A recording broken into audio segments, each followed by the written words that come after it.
r/nosleep. Hosted by you/Saturdead. The Old Town Subway Cult. A few years ago, I had an opportunity to go to Stockholm for a corporate event. I was working with an investment group that was exploring oil prospecting in the Baltic Sea. As a junior employee, most of my days were spent playing second fiddle to one of the seniors, so getting a chance to see the world felt like a reward in and of itself. And hey, they didn't skimp out on accommodations. 2 days of work gave me 4 days at an amazing hotel in central Old Town. I know I sound pretentious, but I love the rustic architecture and the cobblestone streets. When I wasn't locked up taking notes in a boardroom, I was out on the streets taking in the atmosphere. And spending a little bit too much time at the sci-fi bookstore, of course. The night before going home we had a company outing. Dinner and drinks all around. I work with people who literally make their living writing tiny paragraphs with shady ink, but you can't say the hatchetmen aren't down to clown. Later that night, I was taking the subway back to the hotel. I took the green line going north, back to Old Town. I collapsed in one of the seats, slowly coming to the realization that there is such a thing as too many melon ball shots. The train car had this bright yellow and white interior, unintentionally sobering me up. Classic blue seats with strange geometric details. A few yellow seats, currently unoccupied, reserved for those with special needs. I did a bit of people watching as the stations passed me by. There was this young guy sitting straight across from me. He had a faux hawk and these really thick horn-rimmed glasses. Definitely a fashion statement. To my left was an older woman scrolling through articles on her phone. I saw at least 2 WikiHow articles. It baffles me that even among the older people, most of them speak English. I hadn't met a single person who couldn't understand me. Finally, there was a couple. A man and a woman, sitting alone in the corner, whispering intimately. They had those kinds of faces where you can't tell if they're 16 or 35. They were either made for each other or siblings, and seeing how much they were feeling up one another, I was banking hard on the former. We were about 3 stations out from Old Town when the subway train began to slow down. The operator said something in Swedish through the speaker system, and I noticed the other passengers perk up. Even the couple in the corner. I made eye contact with the faux hawk across from me. "Excuse me," I said. Is there something wrong?" "Obstruction on the tracks," he said. "We're going back to switch lanes." The old woman looked up from her phone and smiled. "The thing is very strange," she added. "Yes. Very, very strange." She had a distinct voice. Slow, with hard R's. I noticed the couple in the corner snickering at her obvious accent. She didn't seem to mind though, she was just happy to contribute to the discussion. The train moved backwards. The little sign telling us about the next stop went dark. I could hear strange mechanical squealing as wheels turned in ways they weren't used to. I guess even machines can settle into routines, going through the motions. Within a couple of minutes, we were moving again. Everyone settled back into their seats. The old woman kept scrolling on her phone, the faux hawk was staring into the distance, and the young couple whispered and kissed. The whole ordeal had sobered me up pretty well. The couple got up, anticipating the next stop. They looked at the old woman, snickering to themselves. "The thing is very strange," they mocked. "Yes, yes. Yes, yes." They laughed, exaggerating her accent. She looked back at them and laughed along. That took the wind out of their sails, and they settled into sarcastic smiles. The train slowed down, and we came upon the next stop. Or so we thought. The whole platform was dark, and the doors didn't open.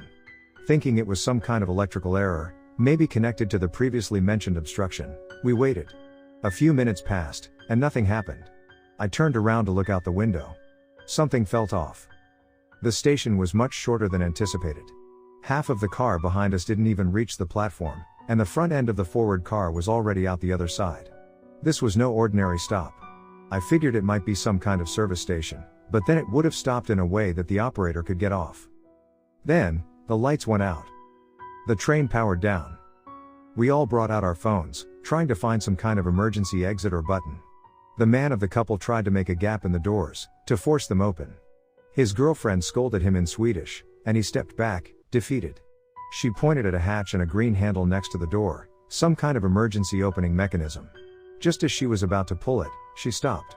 I saw her squinting out the door, as if spotting something in the distance. The rest of us did the same, trying to figure out what she was looking at. In the distance, a light flickered. There were people on the platform. I only saw them for a moment, but I counted at least 6. All standing there, motionless. The couple moved away from the door, taking their hands off the emergency exit handle. They backed away and placed themselves on the yellow seats. Immediately, the old woman perked up. Those chairs are for the others, she said. You should not be sitting there. The man of the couple snapped back at her angrily, ranting in Swedish. The old woman nodded, listening intently. I want everyone to be included, she said. You should not be rude. The man and the couple looked straight at me. I think. It was hard to tell in the dark. Are you brain damaged? He asked. Not unless you count having melon ball shots, I shrugged. He turned to the faux hawk, asking the same question. Faux hawk didn't engage. No brain damaged people here, the man grinned. I guess we can sit wherever the fuck we want. A pale light on the platform came on, and this time, it stayed on. There were way more people than I'd anticipated. I counted 12 off the top of my head, but I could have sworn I saw more of them in the distance. They were all dressed in black. Hoodies, leather jackets. Some had balaclavas, others had white scarves. All wearing gloves and standing perfectly still, distributed evenly throughout the small platform. I could see their chests rising and falling. It almost looked synchronized. One of them stood out. She was a bit shorter and thinner than the rest, possibly a teenager.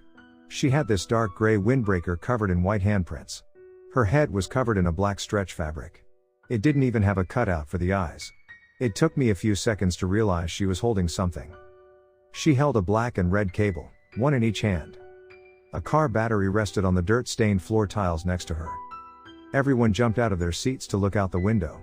Faux hawk sprung into action, reaching for the emergency phone, a line directly connected to the train operator. He tried it a few times, but couldn't get a connection. The woman of the couple pulled out her phone, but couldn't get a signal. She held the phone up high and walked around, grunting with frustration. Every now and then she looked back out the window, making her pace faster. Faux hawk pointed to the back of the train car. Reception sucks around Old Town, he said. Try the back. She did, but there was nothing. A single bar of reception flickered on and off. Meanwhile, the people on the platform hadn't moved a muscle. The emergency phone rang. We all looked at one another. The couple seemed paler, and Faux hawk had a bead of sweat running down the side of his temple. The old woman squinted, as if trying to discern some detail about the people outside. The phone rang 4 times before Faux hawk finally picked it up. When he did, every speaker in the train car screeched to life. We covered our ears as the volume equalized. At first, there was like a low, mumbling chant. A mantra. The same word, repeating over and over, slowly giving way to a voice. A young woman, speaking with a long, drawn-out drawl. Like someone stretching after a long sleep. You should, step out, the voice said. First one out gets 2, walk away. We hung on those words. They bounced off the walls, finally settling in the back of my head. We passed looks back and forth, trying to figure out what was going on. No one moved a muscle. Just the first, the voice continued. Let's go. The man of the couple pushed forward. His girlfriend clung to his arm, but he pushed her away. Faux hawk raised his hands, asking the man to wait, and received a swift haymaker to the side of his face, breaking his glasses in half. The woman kept yelling at him, but he didn't even bother to respond. I could tell from context that his name was Roger. She tried once again to hold him, but this time he pushed back, hard. She was sent reeling back. She collapsed into one of the yellow seats. The man, Roger, opened the emergency door, and stepped out. Everything went quiet. The old woman shook her head and tapped me on the shoulder. Very dumb, she said. Very dumb man. I went over to help Faux hawk get back up. He was still a bit disoriented, maybe even mildly concussed. He'd taken one hell of a punch. Roger stepped up to the girl with the cables, quietly asking her something. She looked up at him, as the speakers sparked back to life. No, she said. Her voice echoed not only through the station, but through the speakers. Like she had some kind of microphone. Roger protested, pointing at the exit to the left, a spiral staircase leading upwards. It was obvious that she'd said something that bothered him. He paced back and forth. Because, she continued. I never, like the first one. The bulbs started to flicker on and off, like a strobe light. It framed the scene like a series of Polaroids, every flash bringing something new. I saw Roger being grabbed by someone on his left. Then, fighting off someone grabbing him from behind. Somewhere, The click of a switchblade. Countless arms holding him down. Stretching him out. And then, knives. Screams. Some from him. Some from his girlfriend. Faux Hawk did his best to hold her back as he yelled for me to close the doors. Stabbings are silent. It's not like the movies, where you can hear the swing of a blade. It's quiet, and terrifying. It's the people that make noise, not the weapon. With every blink of the light, I saw another stab. Some to his legs. A few to his shoulders. Moments later, he was pushed onto his knees before the young woman. She tilted her head, looking first at him, then at us. Too greedy, the voice crackled over the speakers. We want purebreds. She plunged the cables into his neck.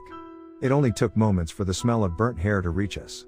I heard his muscle spasms as he collapsed onto the tiled floor, taking shock, after shock, after shock, straight to the neck. Even at a distance I saw how the skin contracted, blackened, and cracked at the seams. His girlfriend kept screaming his name. She couldn't help herself. She collapsed onto the floor, her hands feebly smacking against the thick glass of the now closed subway doors. The voice returned, now with a slight gasp. I couldn't tell if it was exertion or excitement. We're weeding bad ones, she huffed. Now, give us the one with the most time. We all looked at one another but didn't know what to say. My eyes kept getting drawn back to the remains on the platform, still bleeding from half a dozen open wounds. Smoke rose from his mouth.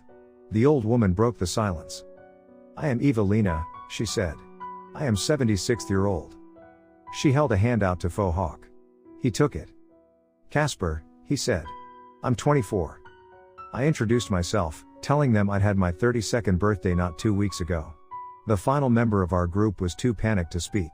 She kept wailing, repeating Roger's name and weakly clawing at the window. She'd reverted into some primal state, like a child crying for its mother. I have had most of all time, said Evelina. Many years. I think they mean who has the most time left, said Casper. That would be me. Oh, I got the many years left, smiled Evelina. I'm a gunpowder lady. I tilted my head, but didn't get the question out. Casper tapped me on my shoulder. It's just an expression, he said.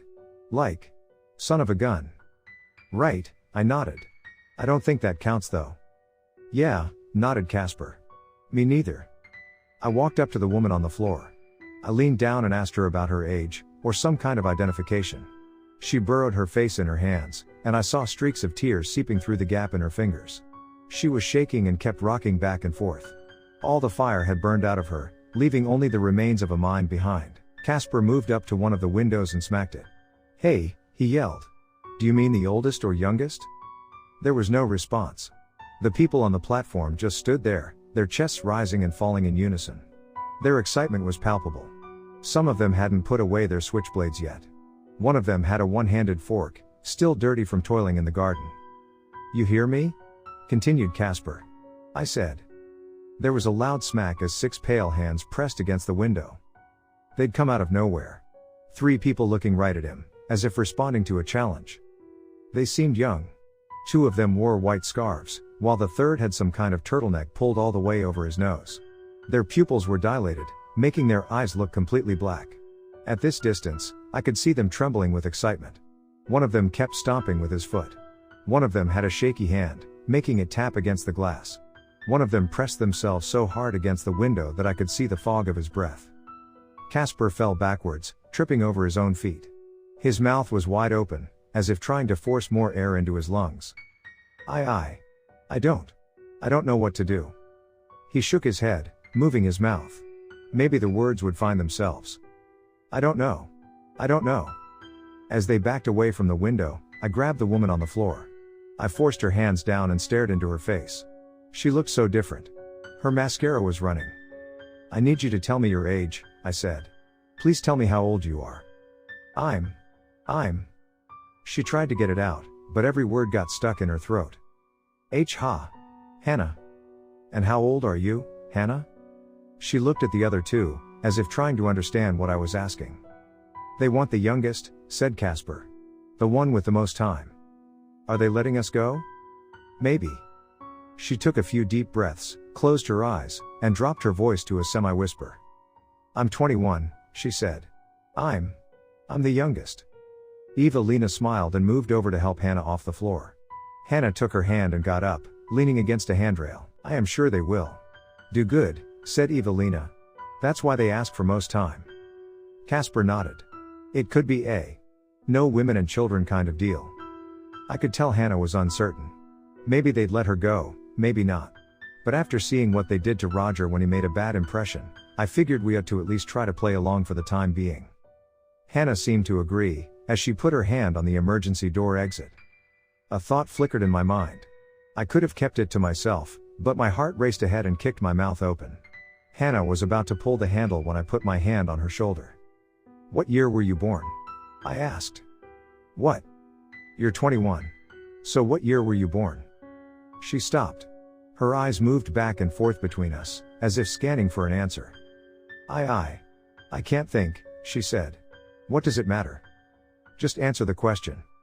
It's 2002? Casper stepped up, staring daggers at her. What month? He asked. January, she responded. Just let me. Oh. Smiled Evelina. We have same star sign.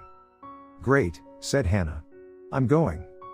Hannah gave me the side eye as I grabbed her wrist. What star sign are you? I asked. She didn't say anything. She sunk her eyes to the floor, unblinking. What star sign are you? Echoed Casper. She turned away, and he grabbed her neck. His voice pitched into a scream, as he asked her again, and again. Finally, he grabbed her arms, and nodded at me. Check her pockets. She didn't protest. Turns out Hannah was born in '94, making Casper the youngest of us. Whether the most time referred to the youngest or oldest of us didn't matter to Hannah, she was neither. Casper moved up to the door. Why go out there at all? Yelled Hannah. Someone is going to notice we're gone. Let's just wait. I'm not counting on the patience of a group of fucking murderers, spat Casper. And, this is abnormal.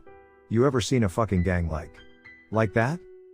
Casper pointed out the window, his finger shaking. Evelina nodded. He's right, she said. Very, very strange. Unnormal. Casper pulled the emergency door handle, and the crowd outside dispersed. Giving us one final look, he stepped out. The rest of us kept quiet. Hannah covered her eyes, trying to stifle her sobs. They slowly gathered around Casper as he stepped up to the young woman with the live cables. A silence hung in the air, like she was contemplating something. The speakers crackled to life. Very, brave, she said. You pass. Casper nodded and headed towards the exit, but the crowd didn't move. Instead, they closed in around him. You win. She stepped forward, dropping her cables. She grabbed the side of Casper's head, as if going in for a kiss. The others grabbed his arms, holding him still. A hand wrapped around his neck, another grabbed his hair. We did it right, cried Hannah. Stop, we did it right. Rewarded, said the voice from the speakers. Greatly rewarded. In one motion, the young woman pulled up her black mask, revealing a wide-open mouth. Casper was pushed to his knees as she leaned over him. Underneath the black fabric of the woman's mask, I could see her eyes shimmer with an aquamarine tint. Then, something wrong. It was only a split second, but as she leaned over him, her jaw widened like a hungry snake. What looked like 100 little white hairs extended through her mouth, reaching into Casper, as their faces locked against one another. Less like a kiss, more like the bite of a leech.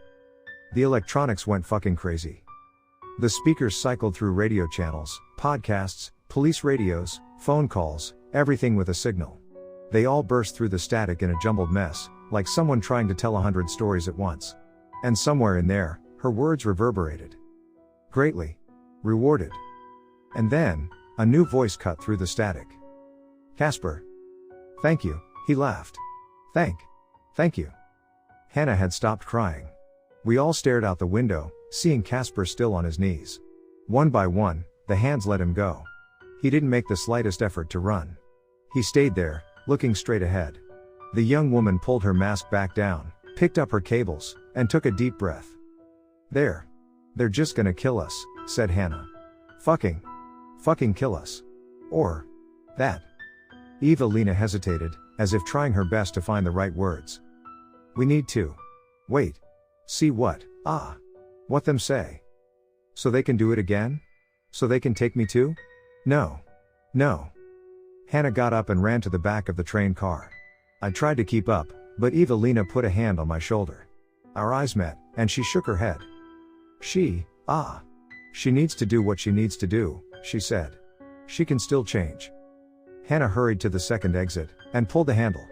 There weren't as many people on the platform there, but I could see over a dozen of them turn their attention her way.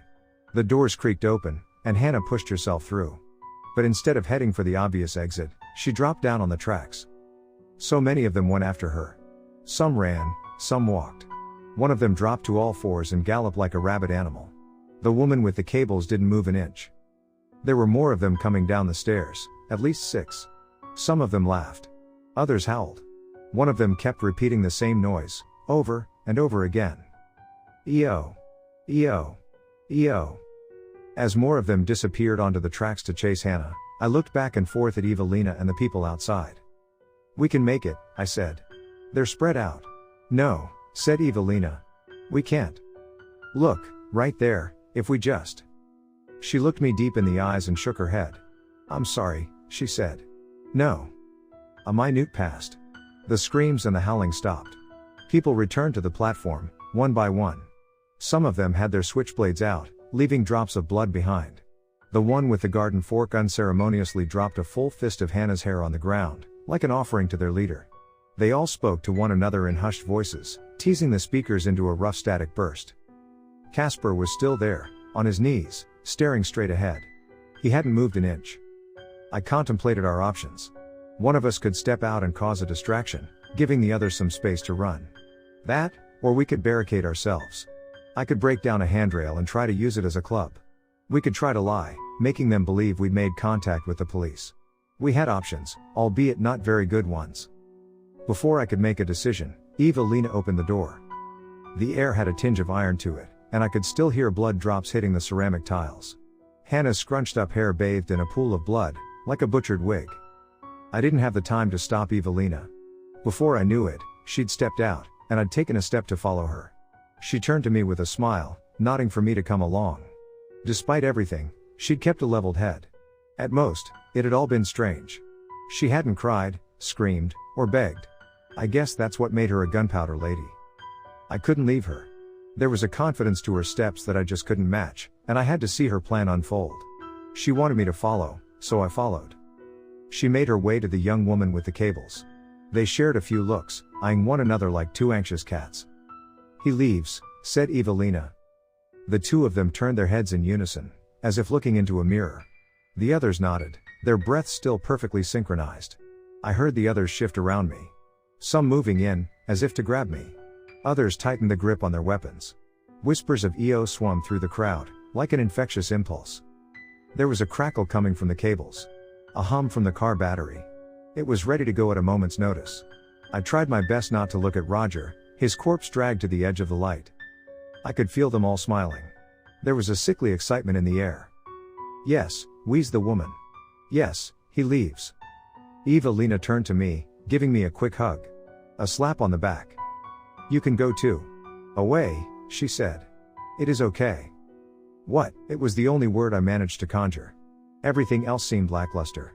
They only want the locals, she continued. Not long guests. That's it? I can leave? Evelina nodded. I promise, she smiled. There was a glimpse. A shine of something aquamarine, deep in the dark of Evelina's youthful eyes. They respect their elders, she sighed. You did, good. Evelina's words no longer came from her mouth. They came from the speakers on the subway train. They all stepped aside. I bolted for the exit, only glancing back for a heartbeat at the very last second. Casper stood among them now. A tint to his eyes. Breathing in unison. I hurried up the spiral staircase, up a ladder, pushed a manhole cover aside, and ran down the street screaming for help. I ended up at a corner shop, where I collapsed on the floor, knocking over a shelf of chips. I wept like a goddamn baby until they called the police. But there wasn't much they could do. I only had a collection of vague first names. An approximate direction. They'd had no reports of disturbances on the subway, and they were quick to take note that I still reeked of melon ball shots. The police took my statement, handed me a bottle of water, and drove me back to the hotel. And that was that. I've tried telling a few people about this, but as of yet, they all think I'm making it up. It's simply too outlandish to make any sense of. I don't know what kind of bizarre recruitment drive I survived that night, but I won't be back to ask questions anytime soon. I hope you never meet these people, in any capacity. But I ask you to look a little closer. Check their breathing. See their eyes. Search for a hint, and don't turn your back on them. And please, don't try to run.